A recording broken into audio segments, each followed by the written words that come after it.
Patay nang miabot sa Southern Philippines Medical Center ang sospek sa nahitabong hostage taking sa Katalunan Pequeño, Davao City kagahapong adlaw. Sa impormasyon sa GMA Super Radyo Davao gikan sa Davao City Police, ilang gisulayan pagdala ang samdang sospek sa usa ka pribadong ospital apan gibalibaran kini hinungdan nga gidala sa SPMC nga gideklarang dead on arrival. Sa investigasyon sa kapulisan, usa ka alias Amor nga igo lang mipalit og butong sa Kilometer 8 Corner Bypass Road, Barangay Katalunan Pequeño. Ang kalit nga gikumpronta sa sospek nga giila lamang sa alias nga Pulong Sator, hinungdan sa panaglalis nga misangko sa pagpanion og armas. Dugang ni untalan nga atol sa pagresponde sa kapulisan, inahimutahan ang sospek pwersado hinuon nga gidala ang babaeng hostage o gisakay sa motor dayon sibat.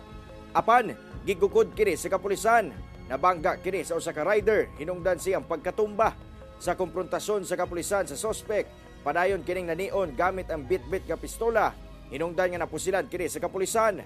Tungod sa insidente, samdan ang nadamay nga rider nga daling giatiman sa mga responder, lakip ang babae nga hostage. Padayon ang investigasyon sa kapulisan sa insidente, lakip ang pag-ila sa tinuod nga pangalan sa sospek.